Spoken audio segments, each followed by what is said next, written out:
Hi, my name is Byron Hebert, and I'm Director in charge of Entrepreneurial Advisory Services at PKF Texas. This video will be about 10 minutes long, and it's a preview or a kind of a synopsis of our meeting on April 25th.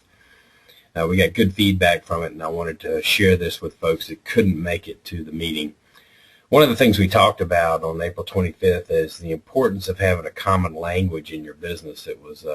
That was an issue that apparently GE felt strongly enough about it that they developed Six Sigma, AG, developed Modelnetics to develop this common language in your business to speak more efficiently and create more opportunities in your business for you to streamline your conversation. The example I used was, let's just assume you're having issues with turnover in your business, and so you have a meeting with your HR manager. You tell them that we've got have a problem with turnover. What I want you to do is get your team together, spend an hour, do a force field analysis on it, Pareto your ideas, come up with the top 3 ideas, and then give me a one-page plan by Friday on how we're going to address this issue. Now, you just laid out about 2 hours of work for your HR director, and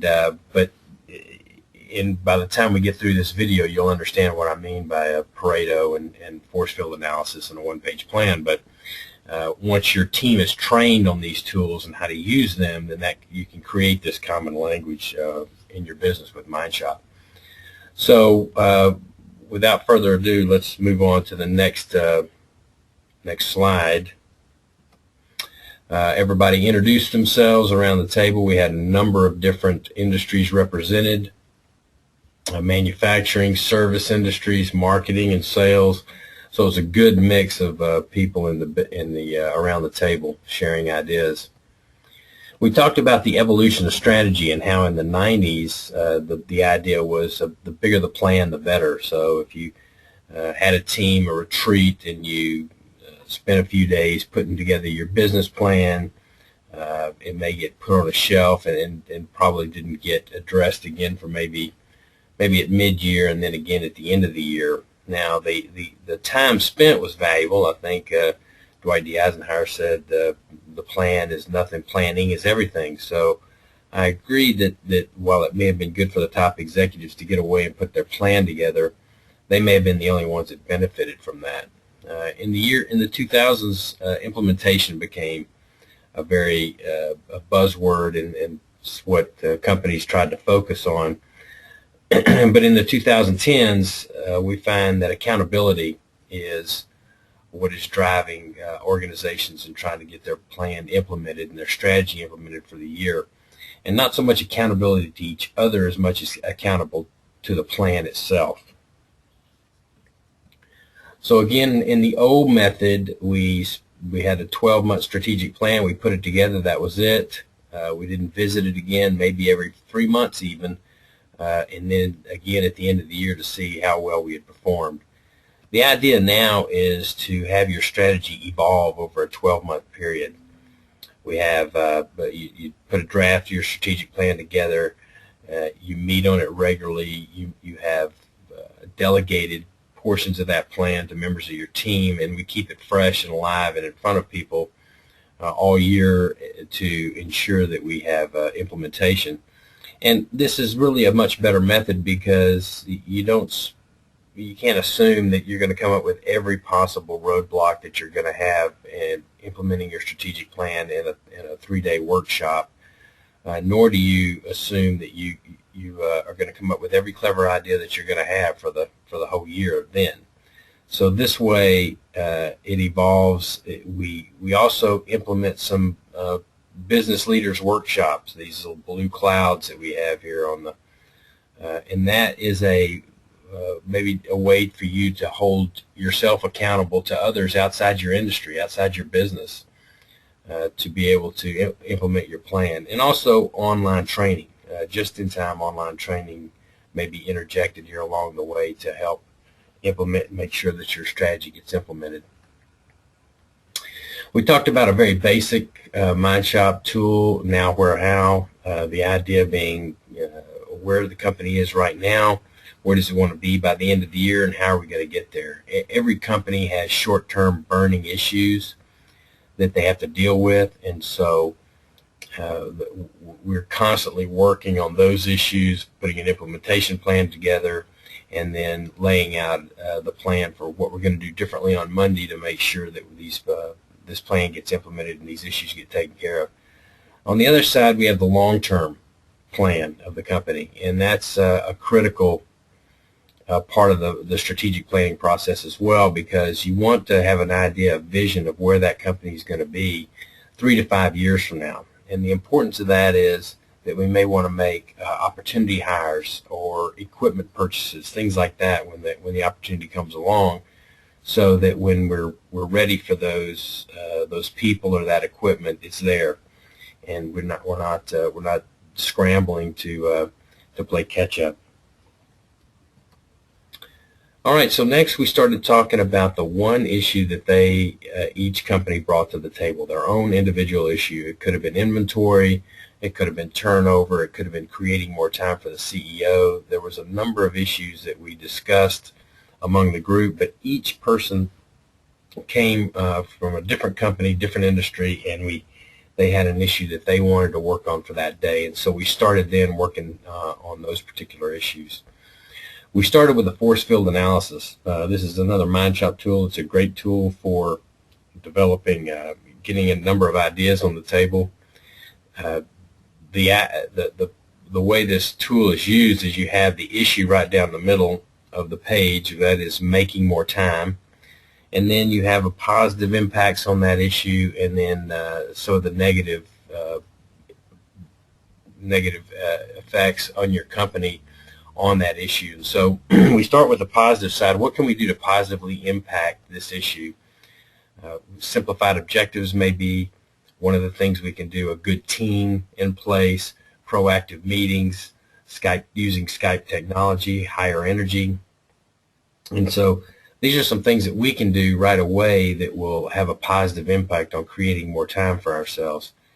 So then you see you can start populating those strategies with some action items to address that. Now, when you're using the force field analysis, the next step we want to look at is if we did all these things, if we had all these positive impacts on this issue, we certainly would create more time for ourselves. So if that's the case, the negative would be, why aren't we doing those? Why aren't we creating a better team, having proactive meetings and that sort of thing? And so here's where all your softer issues are going to come out as to why you're not able to implement some of the things in your business that you need to.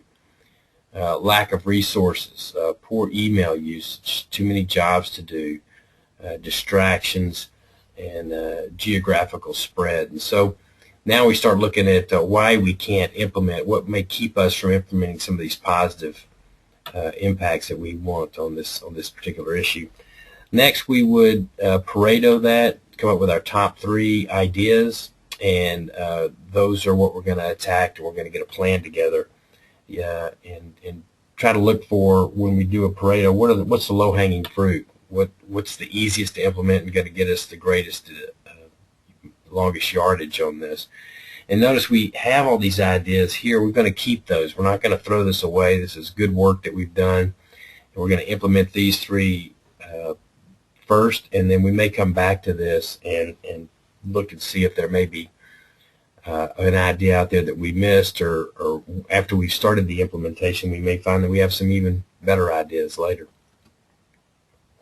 Then we talked about the DVP formula. This is when you're putting change through an organization, before you go to implement change, sometimes change is hard to implement, and a lot of times it's because we don't have the dissatisfaction we need with where things are. If you don't have much dissatisfaction, there's not going to be much motivation to change. If you don't have a vision for how you're going to get this change made, or where the company's going to be once this change is made, then it's going to be difficult to get the change, push the change through your organization, as well as a plan. You certainly need to have a good plan in place. And so this is a way to kind of formalize what our chances of change are in our organization. For example, in this particular formula here, dissatisfaction is a 5 out of 10. On a scale of 1 to 10, how really dissatisfied are we? In this particular example, it's only 5 out of 10. What is the vision for what the company is going to look like? That's only a 2 out of 10. And our plan, really a 1 out of 10. We don't have a plan yet. And so you can see as you multiply this across, 5 times 2 times 1 is 10. 10 times 10 times 10 is 1,000. That's a 1% chance of change. So probably not going to get much change, not enough motivation to change in this organization if this is where you are. So what can you do? Certainly you can get dissatisfaction up. You can think about what the implications are if you don't make the change in your organization long term, what effect it's going to have on your company. Getting a vision of where you want the company to be and getting a plan together is certainly easy enough to do with the tools that we're sharing now. So it's just a way to kind of determine early on whether you've got everything in place you need to make the change in your organization. Next, we put a one-page plan together, where we are now, where we want to be by the end of the year, what's the strategy for getting there, what's the action plan, who's going to do what by when. And this is one of our implementation tools we use, a one-page plan as opposed to a 20 or 30-page plan. It's easy to circulate, easy to update, and ideally you'll have a one-page plan for the organization, what we're going to do, and then push that down through your management team. Each manager would have their own one-page plan that would address their portion of that strategic planning objective. All right, next we talked about Plan, Do, Check, Act. And this is more of a philosophy that you adopt in your business. Again, it's a Mindshop tool. And we talk about that if you adopt this particular philosophy in your business, you can't fail. You may have some setbacks. Things may not always go as you plan, but if you continuously start this perpetual improvement process in your business, then you can't fail. So the idea is to plan your work as we've done, plan your action items to push an improvement objective through your company, do what you said you were going to do in the plan, check it, and then act upon it. If you're getting the results that you like, then that becomes standard operating procedure in your organization. If, on the other hand, you've planned to work, you do it, you check it, you don't get the results that you want, then we go back to the drawing board. We go back to the force field analysis. Maybe we pick some of those other 20 ideas that we had, look through them to see if they work. Or after implementing, we've learned something and we come up with some even better ideas. And then we go at this again. We plan it, we do the work, we check it, and we act on it. Now, notice I didn't say plan, do, check, act on it, and if we don't get the results we wanted, then we just give up. And that's not a culture you want in your business. Certainly, you want to continue this perpetual improvement process and not go down the poor performance level route that we show on this scale. Also, we didn't say plan, do, check, and if we don't get the results we want, we go on a witch hunt to find out who didn't do what they were supposed to do. That, again, is not the culture we're trying to generate in our business. The culture we're trying to generate is one of perpetual improvement. And so, again, this is a good philosophy, plan, do, check, act, to implement this philosophy in your business from the top down. After that, we kind of summarized what we did. As I mentioned earlier, the force field analysis, the Pareto, the one-page plan. Now you know what that is. You can see how that could be an effective use of a common language in your business to drive your strategy through your organization. All right, then we talked about how PKF can help with the Mindshop Leaders workshops that we have once a quarter. If you're a client of PKF, you're a member of that organization free of charge. You also have access to the Mindshop website with over 100 tools to help you with your strategy in your business, and has online training tools as well. And so we talked about how we can help, PKF can help you implement your strategy throughout the year. All right, this is my contact information. Thank you for your time this afternoon. And if we can be of assistance, please don't hesitate to call. Thank you so much.